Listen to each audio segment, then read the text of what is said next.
أشهد أن لا إله إلا الله। এই আয়াতটির দিকে লক্ষ্য করি। رب المشرق والمغرب لا إله إلا هو فاتخذه وكيلا। যিনি পূর্ব এবং পশ্চিমের মালিক। আগের আয়াতে আল্লাহ রাত দিনের কথা উল্লেখ করেছেন। রাতে আল্লাহকে স্মরণ করা, আবার দিনের বেলায় আপনার থাকবে সব রকমের কর্মব্যস্ততা। আল্লাহকে স্মরণ করা, নিজেকে পৃথক করা, প্রসঙ্গত দিনের বেলাতেও নিজেকে সবার থেকে পৃথক করা। এখানে তত্ত্বকথার উল্লেখ করা হবে, তারপর আল্লাহ তা পরীক্ষা করে দেখবেন। সামনে দুটি আয়াত আসছে, ৮ এবং ৯ নম্বর হলো শিক্ষা, আর তারপর আসবে পরীক্ষা। শিক্ষাটি আসলেই আপনি বুঝেছেন কিনা তার পরীক্ষা হবে ১০ এবং ১১ নম্বরে। আপনারা জানেন বিজ্ঞানে থিওরি এবং প্র্যাকটিক্যাল থাকে। আপনি বৈজ্ঞানিক থিওরিটি পড়েন আর তারপর প্র্যাকটিক্যালটা করেন। ৮ এবং ৯ নম্বর আয়াত অনেকটা সেই থিওরির মতো। আর তারপর ১০ এবং ১১ নম্বর আয়াত হলো প্র্যাকটিক্যাল। যেমন তুমি কি আসলেই বিষয়গুলো নিজের মধ্যে ধারণ করেছো? এর দ্বারা তুমি তা জানতে পারবে। কিন্তু যাই হোক, রব্বুল মাশরিকি ওয়াল মাগরিব, পূর্ব দিকের মালিক এবং পশ্চিম দিকের মালিক। পূর্ব ও পশ্চিম উল্লেখ করাটা গুরুত্বপূর্ণ, কারণ পূর্ব হলো দিনের শুরু আর পশ্চিম হলো সূর্যাস্ত, অর্থাৎ এটা রাতের শুরু। এর আগের সম্পূর্ণ প্রসঙ্গটাই ছিল দিন এবং রাত, তাই না? رب المشرق والمغرب দিনে আপনার জীবন কেমন, আবার রাতে আপনার জীবন কেমন, আর দিন বা রাত যাই হোক না কেন, এগুলোতে ভিন্নতা থাকতে পারে, কিন্তু এই দুইটির মধ্যেই একটি বিষয় মিল রয়েছে, আর তা হলো আল্লাহর জিকির। দিনের বেলায় আল্লাহর জিকির একরকম দেখাতে পারে, আবার রাতের বেলায় আল্লাহর জিকির ভিন্ন রকম দেখাতে পারে। কিন্তু তিনিই পূর্ব দিকের রব এবং তিনিই পশ্চিম দিকের রব, সূর্যোদয়ের রব এবং সূর্যাস্তের রব। মাশরিক ওয়াল মাগরিব অর্থ পূর্ব ও পশ্চিম, আবার মাশরিক মাগরিব অর্থ সূর্যোদয় এবং সূর্যাস্ত বোঝায়, অর্থাৎ তিনিই রাত এবং দিনের একমাত্র মালিক। فيصح أن يكون الاستيعاب جهات الأرض. এর অর্থ এটাও হতে পারে পূর্ব এবং পশ্চিম মানে সমগ্র ভূমি। যেমন কোনো রাজা যদি বলেন আমি পূর্ব থেকে পশ্চিমের রাজা, তখন তিনি আসলে কি বলছেন? আমি সমগ্র ভূমির একচ্ছত্র অধিপতি, তাই না? আল্লাহ তাই বলছেন। তাই আল্লাহ বলছেন আল্লাহই পূর্ব এবং পশ্চিমের মালিক, যেন এ কথা বোঝানো হচ্ছে যে এই গোটা অঞ্চলটি আল্লাহর রাজত্বের অধীনে আসবে, আল্লাহর দ্বীনের শাসনের অধীনে আসবে। এটি আসন্ন, আল্লাহর সেই মহান বিজয় আসন্ন। এই ব্যাপারে চিন্তা করো না, এটা অবশ্যই ঘটবে, তোমরা দেখতে পাবে। কারণ তখন হিজাজের পূর্ব থেকে পশ্চিম পর্যন্ত মূর্তি দিয়ে পূর্ণ, বহু উপাস্যে পূর্ণ ছিল। কিন্তু সময় ঘনিয়ে আসছে, আর কিভাবে তা বোঝা যাবে? লা ইলাহা ইল্লা হুয়া, অর্থাৎ তিনি ছাড়া ইবাদত, ভালোবাসা, ভক্তি কিংবা আনুগত্য পাবার যোগ্য কোনো সত্তা নেই, কোনোভাবেই না। আমরা সবাই লা ইলাহা ইল্লাল্লাহর সাথে পরিচিত। কিন্তু আমি আপনাদেরকে ইলাহ শব্দটির উপর কয়েকটি নোট দিচ্ছি, যা হয়তো আপনাদের জানা নেই। ইলাহ শব্দটি এসেছে ওয়ালাহ থেকে। وله ওয়ালাহ অর্থ হলো প্রবল ভালোবাসার পাত্র, প্রচণ্ড ভালোবাসার একটি কেন্দ্রবিন্দু, এবং এটা এমন এক ধরনের ভালোবাসা যা পেলে আপনার আর অন্য কিছুর প্রয়োজন অনুভূত হয় না। যখন কোনো ভালোবাসা সম্পূর্ণরূপে আত্মতৃপ্তিদায়ক হয়, তখন আরবিতে তাকে বলা হয় ওয়ালাহ অথবা উলুহ। আর এখান থেকে আমরা ইলাহ বা মালুহ এর ধারণাটি পাই, যা আরবিতে এই শব্দটির কিছু পঠন রীতিতে পাওয়া যায়। আর এটা নির্দেশ করে যে আল্লাহ কেবল ইবাদতেরই পাত্র নন, তিনি হলেন গভীর অনুরাগ ও ভক্তির পাত্র। তিনি হলেন পূর্ণতা দানকারী ভালোবাসার একমাত্র কেন্দ্রস্থল। এমন এক ভালোবাসা যা আপনাকে কষ্টের মধ্যে রাখে না, যে ভালোবাসা আপনাকে অতৃপ্ত রাখে না। কত শত রোমান্টিক কবিতা, গজল, কাসিদা, শায়েরি আছে যেখানে ভালোবাসা মানে হলো শুধুই বেদনা। যেহেতু এটা তুমি, তাই আমি এই বেদনা সয়ে নেব, এর বেদনাও আমি ভালোবাসি, এবং এই ধরনের আরও কত কথা। কারণ জাগতিক ভালোবাসা সবসময় কোনো না কোনো বেদনার সাথে সম্পর্কিত, কিন্তু আল্লাহর ক্ষেত্রে এই ভালোবাসা পূর্ণতা, পরিতৃপ্তি এবং সাকিনাহ দিয়ে পরিপূর্ণ, তাই না? আর এভাবেই আল্লাহ তার এই নামটিকে বর্ণনা করেছেন। ইলাহ শব্দটির অর্থ আরবিতে আলিহা, অর্থাৎ ফাজা ইলাইহিও বোঝায়। যখন আপনি কোনো সংকটে ব্যাকুল হয়ে কারো দিকে ছুটে যান, যেমন আপনি এটাকে এভাবেই বলতে পারেন যে যখনই কোনো সমস্যা হয়, কোনো একজনের কথা তৎক্ষণাৎ আপনার মাথায় আসে, যার সাথে আপনার কথা বলতে ইচ্ছে হয়, অথবা দারুণ কিছু ঘটলে তৎক্ষণাৎ কাউকে মেসেজ করে জানাতে চান, জানো কি ঘটেছে? এমন ব্যক্তি যার কাছে আপনি ছুটে যান। ইলাহ এর অন্যতম একটি অর্থ হলো যে কোনো পরিস্থিতিতে আপনি যার মুখাপেক্ষী হন। আপনি কেবল প্রথমেই আপনি যার কাছে যেতে চান। আর প্রসঙ্গত মুসলিমদের মধ্যে এই বিষয়টা প্রাকৃতিকভাবেই রয়েছে। চমৎকার কিছু ঘটল, আলহামদুলিল্লাহ। খারাপ কিছু ঘটল, আস্তাগফিরুল্লাহ, সুবহানাল্লাহ, লা হাওলা ওয়ালা কুওয়াতা ইল্লা বিল্লাহ। যেন আমাদের স্বভাবটাই এমন, আমরা তাৎক্ষণিক আল্লাহর দিকে ফিরে যাই। আর এটাই মূলত ইলাহ হিসেবে আল্লাহর প্রতি আমাদের স্বীকৃতি, এমনকি আমাদের সংস্কৃতিতেও রয়েছে। এটি খুবই চমৎকার একটি বিষয় যে আমরা এমনটা করি। যে কোনো পরিস্থিতিতেই আমাদের কাছে আল্লাহর দিকে ফিরে যাওয়া এবং তাকে সেভাবে স্মরণ করার একটি সহজ উপায় রয়েছে।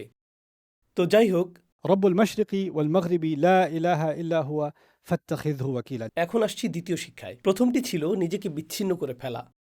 দ্বিতীয় শিক্ষাটি হলো আল্লাহকে নিজের ওয়াকিল হিসেবে গ্রহণ করা, তাকে গ্রহণ করা। এখানে আরবি শব্দটি হলো ওয়াকিল। ওয়াকিল শব্দটির অর্থ আমি ব্যাখ্যা করছি। এটি মূলত এসেছে ওয়াকাল শব্দটি থেকে। ওয়াকাল অর্থ এমন ব্যক্তি যে খুবই দুর্বল, নিজে কিছুই করতে পারে না, عاجز আর সে হলো ليس بنافذ. আপনি যদি তাকে কোনো কাজ শেষ করতে বলেন, সে তা শেষ করতে পারে না। আপনার সন্তানদের কারো কারো মতো, ঘরটা পরিষ্কার করো, আমার পিঠে ব্যথা, Right? তো সেই সময় তারা হলো ওয়াকাল। এবং يكل أمره إلى غيره. এর অর্থ হলো আমি পারছি না, আপনি কি আমার কাজটা করে দেবেন? আমি এই কাজটি করতে একেবারেই অক্ষম, আমি এটা পুরোপুরি আপনার উপর ছেড়ে দিচ্ছি। ওয়াকাল শব্দটি এমন ব্যক্তির জন্য ব্যবহৃত হতো যে ধীরগতির অথবা কোনো কাজ করার ক্ষেত্রে খুবই বোকা, কিংবা কাজটি করতে খুবই দুর্বল। সে খুব ধীরে কাজ করে, তাই তা আর সম্পূর্ণ হয় না। সে অনেক বেশি বোকা, তাই সে এটা ঠিকমতো করতে পারে না, অথবা সে খুবই দুর্বল। وكلت الناقة. যখন একটি উট কর্মতৎপর না, যখন সেই উটটি অকাল, এখান থেকেই মূলত তাওয়াক্কুল এর ধারণাটি এসেছে। আমি মেনে নিচ্ছি যে কোনো পরিস্থিতিতে সব কিছু নিয়ন্ত্রণ করার ক্ষমতা আমার নেই, তাই যা কিছু আমার নিয়ন্ত্রণের বাইরে আমি তা আল্লাহর হাতে সঁপে দিচ্ছি। সেই আল্লাহ যিনি পূর্ব এবং পশ্চিম সব কিছু নিয়ন্ত্রণ করেন, সেই আল্লাহ যিনি ছাড়া আর কোনো ইলাহ নেই, ফিরে যাওয়ার মতো আর কেউ নেই। তাই আল্লাহ বলছেন, তাকেই তোমার ওয়াকিল হিসেবে গ্রহণ করো। যা কিছু তোমার নিয়ন্ত্রণের বাইরে তা তার উপর ছেড়ে দাও। আপনার কর্মব্যস্ততা কিন্তু আপনার নিয়ন্ত্রণেই আছে। আপনাদের তাহাজ্জুদ নামাজও আপনার নিয়ন্ত্রণে আছে, তাই না?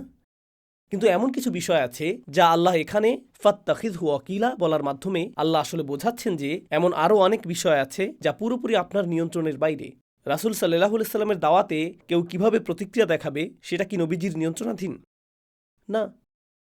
কেউ কি তার সাথে হিংস্র আচরণ করবে? কেউ কি গ্রহণ করবে? কেউ কি গ্রহণ করে পরে প্রত্যাখ্যান করবে? নাকি কেউ প্রত্যাখ্যান করে পরে গ্রহণ করবে? এর কোনোটিই কিন্তু তার নিয়ন্ত্রণাধীন নেই। আল্লাহর উপর তাওয়াক্কুলের ক্ষেত্রে প্রথম যে শিক্ষাটি দেওয়া হচ্ছে তা হল, মানুষ কখনোই অন্য মানুষকে নিয়ন্ত্রণ করতে পারে না, এবং আমরা কখনোই অন্য কারো হৃদয় বা মন নিয়ন্ত্রণ করতে পারি না। এই সত্যটা মেনে নিন। শুধু উপলব্ধি করুন, আমার কোনো নিয়ন্ত্রণ নেই। আমার কোনো নিয়ন্ত্রণ নেই। আমার ছেলের উপর আমার কোনো নিয়ন্ত্রণ নেই, আমার মেয়ের উপর আমার কোনো নিয়ন্ত্রণ নেই, আমার স্ত্রীর উপর আমার কোনো নিয়ন্ত্রণ নেই, আমার স্বামীর উপর আমার কোনো নিয়ন্ত্রণ নেই। আমার কেবল নিজের উপর নিয়ন্ত্রণ আছে। আল্লাহ জিজ্ঞেস করবেন কিভাবে আমি সেই নিয়ন্ত্রণকে ব্যবহার করেছি, আর বাকি সব কিছুর ক্ষেত্রে আমি সেই নিয়ন্ত্রণ কার হাতে তুলে দিচ্ছি? আল্লাহ। ফাত্তাখিযহু ওয়াকিলা। আপনি আপনার কাজ করে যাচ্ছেন, কিন্তু কোনো ফলাফল দেখছেন না। রাসূল সাল্লাল্লাহু আলাইহি সাল্লাম হয়তো দাওয়াত দিচ্ছেন এবং প্রতিদিন পরিস্থিতি আরও বেশি আক্রমণাত্মক হয়ে উঠছে, তিনি কোনো সুফল দেখতে পাচ্ছেন না। আর আল্লাহ বলছেন, সেসব তো এমনিতেও আপনার নিয়ন্ত্রণের বাইরে। আমি তো আপনাকে নিয়ন্ত্রণ করতে বলছি না, ফলাফল আপনার উপর নির্ভর করে না, এর নিয়ন্ত্রণ আপনার হাতে নেই। لست عليهم بمسيطر. আপনি তাদের উপর কর্মনিয়ন্ত্রক নন, আপনি তাদের নিয়ন্ত্রণকারী নন। আল্লাহর উপর ছেড়ে দিন। ঠিক এখানেই মানুষকে তাদের নিজেদের দুর্বলতা এবং নিজেদের অক্ষমতাকে মেনে নিতে হবে। ফাত্তাখিযহু ওয়াকিলা হলো ঠিক তাসবিহ এর মতোই। তাসবিহ এর ক্ষেত্রে আমরা আল্লাহর পূর্ণতা এবং নিজেদের অপূর্ণতা ঘোষণা করি। তাওয়াক্কুলের ক্ষেত্রে কিছু করার ব্যাপারে আমরা আল্লাহর সক্ষমতা এবং নিজেদের অক্ষমতার কথা ঘোষণা করি। আমাদের নিয়ন্ত্রণহীনতা এবং আল্লাহর পরিপূর্ণ নিয়ন্ত্রণকে আমাদের মেনে নিতে হবে। فاتخذه وكيلا. তাকেই এমন সত্তা হিসেবে গ্রহণ করো যার উপর তোমার সকল বিষয় ন্যস্ত করবে। اتكل. যখন আপনি আপনার বিষয়টি কারো উপর অর্পণ করেন, التوكيل أن تعتمد على غيرك وتجعله نائبا عنك. যখন আপনি পুরোপুরি কারো হাতে কিছু ছেড়ে দেন এবং আপনি ওটা নিয়ে আর চিন্তাই করেন না। কোরআনে তাওয়াক্কুলের ক্ষেত্রে আমার প্রিয় উদাহরণগুলোর একটি, কোরআনে তাওয়াক্কুলের একটি বাস্তব উদাহরণ রয়েছে সূরা নূরে। আমি সংক্ষেপে সেটি আপনাদের সাথে শেয়ার করব। সূরা নূরে আয়েশা রাদিয়াল্লাহু তাআলা আনহাকে নিয়ে একটি গুজব রটেছিল যা আপনাদের স্মরণে আছে। এখন গুজবের বিষয়টি হলো, হয়তো একজন ব্যক্তি তা শুরু করেছিল, কিন্তু এটি কি একজনের কাছে সীমাবদ্ধ থাকে? এটি দ্বিতীয় ব্যক্তির কাছে যায়, 2 জন থেকে 7 জনের কাছে, 7 জন থেকে 50 জন, 50 জন থেকে 1000 মানুষের কাছে, চলতেই থাকে চলতেই থাকে চলতেই থাকে। ধরুন কেউ আপনাকে নিয়ে গুজব ছড়ালো, জানেন ভাই, কেউ একজন আপনার সম্পর্কে এটা ওটা বলেছে। আপনি বলেন, তোমাকে কি বলেছে? আমি এটা নিয়ে কথা বলতে চাই না। না, আমাকে বলো, কে তোমাকে বলেছে? আমি ওই পার্টিতে ছিলাম আর অমুক লোকটা বলেছিল। সে দেখতে কেমন ছিল? আহ, তার পরনে একটা টি শার্ট ছিল। ওকে, আমি তাকে খুঁজে বের করব। এবং তারপর আপনি তাকে খুঁজে পেলেন। এই, তুমি কি কিছু বলেছিলে? আমি কিছুই বলিনি। তুমি বলেছো, আমি জানতে পেরেছি তুমি এটা বলেছো। হ্যাঁ, আমি এটা বলেছি। তোমাকে কে বলেছে? আর আপনার গ্যারেজে আপনি একটা পিকচার বোর্ড টানিয়ে রেখেছেন, যেখানে হিট লিস্ট আছে যে কে কাকে বলেছে, কে কাকে বলেছে, কারণ আপনি জানতে চান যে কে এটা শুরু করেছে। আপনি কি কখনো সেখানে পৌঁছতে পারবেন? না। আর কিছু মানুষ আপনার ব্যাপারে অতটা খারাপ কথা বলেনি। কিছু মানুষ আপনার ব্যাপারে অনেক বলেছে, কিছু মানুষ অল্প বলেছে, কিছু মানুষ বেশি বলেছে। আর আপনি এই আগুন থামানোর চেষ্টা করছেন। এটি থামানোর একমাত্র উপায় হলো আপনি সবার পেছনে লাগবেন যারাই কিছু বলেছে। আপনি সবার স্ক্রিনশট নিতে থাকবেন, তাই না? এবং নাম সংগ্রহ করবেন। আমার একটা হিট লিস্ট আছে, তাই না? সেটা কি সম্ভব? না। পরিস্থিতি কি আর আপনার নিয়ন্ত্রণে আছে? না, এটা আপনার নিয়ন্ত্রণে নেই। আল্লাহ কি বলেছেন? لكل امرئ منهم ما اكتسب من الإثم. যারা এই গুজব শুরু করেছিল তাদের প্রত্যেকেই ততটুকু পাবে যতটুকু গুনাহ তারা এটা থেকে করেছে। কিছু মানুষ অনেক কথা বলেছে, কিছু মানুষ অল্প বলেছে, কিছু মানুষ শুধু বসে বসে শুনেছে আর বলেছে, ও তাই নাকি। যে মানুষগুলো বলেছিল, ও তাই নাকি, তারাও কিছুটা গুনাহ পেয়েছে। অন্য মানুষেরা, আসলেই, আমাকে আরো বলো, তারা আরেকটু বেশি গুনাহ পেয়েছে। যে লোকটা সম্পূর্ণ বিষয়টা শুরু করেছিল, والذي تولى كبره যে গোটা বিষয়টা শুরু করেছিল, সে সবচেয়ে বড় অংশটা পাবে। কিন্তু আল্লাহ কি বলেছিলেন? এই সেই লোক যে সবচেয়ে বড় অংশটি পাবে। এই ব্যক্তি পাবে 97%, এই ব্যক্তি পাবে 50%, এই ব্যক্তি পাবে 5%। আল্লাহ কি মুমিনদের বলেছিলেন যে কে কি করেছে? না। মূলত আল্লাহ আমাদেরকে বলছেন, ওটা আমার উপর ছেড়ে দাও, ওটাকে ছেড়ে দাও, ওটা তোমার জন্য নয়। এটাই তাওয়াক্কুল। তাওয়াক্কুল শব্দটি সেই আয়াতে ব্যবহৃত হয়নি, কিন্তু সেই আয়াতে তাওয়াক্কুল শেখানো হচ্ছে ব্যবহারিকভাবেই। এই ধারণাটি আমাদের বুঝতে হবে। একটি তত্ত্ব আছে, আমি আল্লাহর উপর ভরসা করি, আমি আল্লাহর উপর নির্ভর করি। আর মানুষ এই কথাগুলো সহজেই বলে, কিন্তু যখন পরীক্ষার সম্মুখীন হয় তারা নিয়ন্ত্রণ ছাড়তে চায় না, তারা সেই নিয়ন্ত্রণ ধরে রাখতে চায়। سو لا إله إلا هو فاتخذه وكيلا. ইবনে আশুর এই বিষয়ে বলেছেন, ومن أهم التفويض أمر الانتصار لمن توكل عليه. আল্লাহর উপর সত্যিই বিষয়গুলো ছেড়ে দেওয়ার অন্যতম গুরুত্বপূর্ণ দিক হল, কেউ আপনাকে আঘাত করে আর আপনি তাকে কষ্টে দেখতে চান। আপনি তাকে দেখতে চান যে আপনাকে আঘাত করার মূল্য তারা দিচ্ছে, তাই না?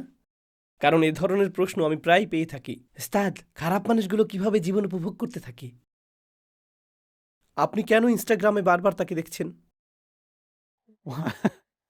এই ব্যক্তিটা আমার অনুভূতিতে আঘাত দিয়েছে, আর দেখুন তার নিজের পোস্ট করা ছবিটা দেখুন, আমার কষ্ট হয়। কিভাবে আল্লাহ তাকে সুখী হতে দিলেন? সে তো একজন জঘন্য মানুষ।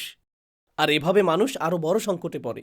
ওস্তাদ, এমন কিছু মানুষ আছে যারা সত্যিই খারাপ, কিন্তু তারপরও তারা কেবল তওবা করল। আর তারপর তারা এতিমদের দেখাশোনা শুরু করল। এরপর তারা গোটা কোরআন মুখস্থ করে ফেলল, কিন্তু তারা আসলেই খারাপ। আল্লাহ কি তাদেরকে ক্ষমা করে দেবেন আর আমাকে জান্নাতে তাদের সাথে থাকতে হবে? আমি বলি, So আপনি কিভাবে নিশ্চিত যে আপনি জান্নাতে যাচ্ছেন? না, আমি শুধু বলেছি যদি আমি যেতে পারি, আমি তাদের দেখতে চাই না। জানেন এটা কি? ফলাফল নিয়ন্ত্রণ করার একটি আকাঙ্ক্ষা। যদি আপনি বলেন আমার ন্যায় বিচারের ধারণার চেয়েও আল্লাহ বেশি ন্যায়পরায়ণ, আল্লাহ আমার প্রজ্ঞার ধারণার চেয়েও বেশি প্রজ্ঞাময়, আল্লাহ আমার অনুভূতিগুলো আমার চেয়েও ভালো বোঝেন, আল্লাহ আমার হৃদয়ের যত্ন আমার নিজের চেয়েও বেশি নেন, তখন আপনার জন্য সহজ হবে আল্লাহর উপর তা ন্যস্ত করা, আল্লাহর কাছে এর ব্যাখ্যা চাওয়া ছাড়াই। আল্লাহ এটা করবেন। হে আল্লাহ, আমি জানি আপনি এটা করবেন, কিন্তু আপনি কি বলতে পারেন ঠিক কিভাবে আপনি এটা করবেন? সে কি সিঁড়ি থেকে পড়ে যাবে? কোনো বাস কি দুর্ঘটনাবশত শুধু, মানে এটা কিভাবে ঘটবে? আমি শুধু ভালো অনুভব করতে চাই। না না না, আপনি যদি আল্লাহকে বিশ্বাস করেন তবে এটা ছেড়ে দিন। আমি আপনাদেরকে সাধারণ উদাহরণ দিতে পছন্দ করি যাতে আপনারা ধারণাটি বুঝতে পারেন। যদি আপনি কারো রান্নায় আস্থা রাখেন, তার পেছনে দাঁড়িয়ে বলবেন না যে তুমি কি আরেকটু লবণ দেবে, নাকি এটাই যথেষ্ট? ও যদি বিশ্বাস রাখেন শুধু সরে যান। আপনি তাকে বিশ্বাস করেন, যদি আপনি কোনো বিষয়ে আল্লাহর উপর ভরসা করেন তবে সেটা নিয়ে দুশ্চিন্তা বন্ধ করুন। এটি এমন একজনের নিয়ন্ত্রণে যিনি অন্য যে কারো চেয়ে এটি ভালো সামলাবেন। আপনার পুরোপুরি সন্তুষ্ট থাকা উচিত। এখন আপনি আর চিন্তিত নন কে কি বলল, কে এটা করছে, কার সাথে আল্লাহ ন্যায় বিচার করবেন, এই মানুষেরা নাকি ওই মানুষেরা। না না না, أم حسب الذين يعملون السيئات أن يسبقونا ساء ما يحكمون। যারা অন্যায় করে তারা কি মনে করেছে যে তারা আমার আয়ত্তের বাইরে চলে যাবে? কি জঘন্য সিদ্ধান্ত তারা নিয়েছে। তাই তিনি বলছেন আল্লাহর প্রতি তাওয়াক্কুলের অন্যতম বড় একটি দিক হলো বিষয়টি ছেড়ে দেওয়া, প্রতিশোধ, প্রতিহিংসা বা ন্যায় বিচারের প্রয়োজনকে আল্লাহর উপর ছেড়ে দেওয়া। فإن النبي صلى الله عليه وسلم لما بلغ قول المشركين فيه اغتم لذلك যখন রসুল সাল্লাল্লাহু আলাইহি সাল্লাম শুনলেন মুশরিকরা তার সম্পর্কে কি বলছিল, তিনি একজন মিথ্যাবাদী, তিনি একজন কবি, তিনি একজন জাদুকর, তিনি একজন কাহিন, যখন তিনি এগুলো শুনলেন এটা তাকে কষ্ট দিল। وقد روي أن ذلك سبب تسمله من موجدة الحزن। আর এ কারণে তিনি নিজেকে কম্বলে আচ্ছাদিত করেছিলেন, যদি আপনাদের সূরার শুরুটা মনে থাকে। فأمره الله بأن لا يعتمد إلا عليه। তাই আল্লাহ তাকে বললেন এটা নিয়ে চিন্তা করো না, কারণ সেই পরিস্থিতি কে সামলাচ্ছেন? আল্লাহ। তাদেরকে বলতে দাও ওটা আল্লাহর দেখার বিষয়, তোমার এতে চিন্তিত হওয়া উচিত নয়। رب المشرق والمغرب لا إله إلا هو ফাত্তাখিযহু ওয়াকিলা। মাগরিবের পর আপনি আল্লাহর দিকে ফিরছেন, মাশরিকে তারা আপনার সম্পর্কে কথা বলছে। আর এমনকি যখন আপনি আল্লাহর সাথে কথা বলছেন তারা সভা সমাবেশ করছে কিভাবে আপনাকে হত্যা করবে বা কিভাবে আপনাকে আঘাত করবে বা কিভাবে আপনার মিশনকে নস্যাৎ করবে। এটা নিয়ে চিন্তা করবেন না, এটা আপনার চিন্তার বিষয় নয়। وهذا تكفل بالنصر ولذلك عقب بقوله واصبر على ما يقول। যা আমাদেরকে পরবর্তী ব্যবহারিক আয়াতগুলোতে নিয়ে যায়। আমি সামনে অগ্রসর হচ্ছি, তবে একটা জিনিস আমি আপনাদেরকে বলবো। এই আয়াতে আমরা দেখি লা ইলাহা ইল্লা হুয়া, যা আল্লাহর প্রতি আমাদের ইবাদতের ঘোষণার একটি প্রকাশ। আর ঠিক পরেই উল্লেখ করা হয়েছে ফাত্তাখিযহু ওয়াকিলা। কোরআনের অন্য স্থানে فاعبده وتوكل عليه। তাঁর ইবাদত করো এবং তার উপর নির্ভর করো। এমনকি সূরা ফাতিহায়ও ইয়াকা না'বুদু ইবাদতের সাথে সম্পর্কিত, ইয়াকা নাস্তাইন তার সাহায্য চাওয়া তাওয়াক্কুলের সাথে সম্পর্কিত, তাই না? তো আমরা কি শিখছি?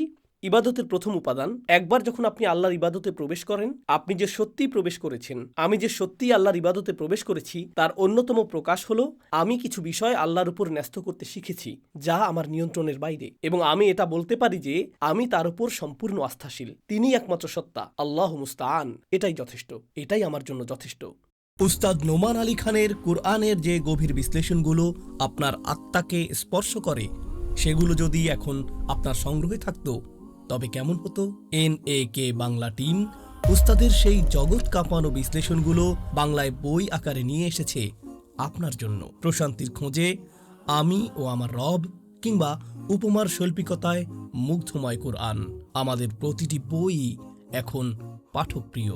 আলহামদুলিল্লাহ। আপনার কপিটি সংগ্রহ করতে ও প্রকাশিতব্য বইগুলোর আপডেট পেতে ভিডিওর ডেসক্রিপশন চেক করুন অথবা যোগাযোগ করুন বুকিশ পাবলিশারে। শুধু শুনবেন কেন, উস্তাদের কুরআনের সুগভীর প্রজ্ঞার কাজগুলো আরও বিস্তারিতভাবে পড়ুন। বইগুলো হোক আপনার আত্মিক প্রশান্তির সঙ্গী।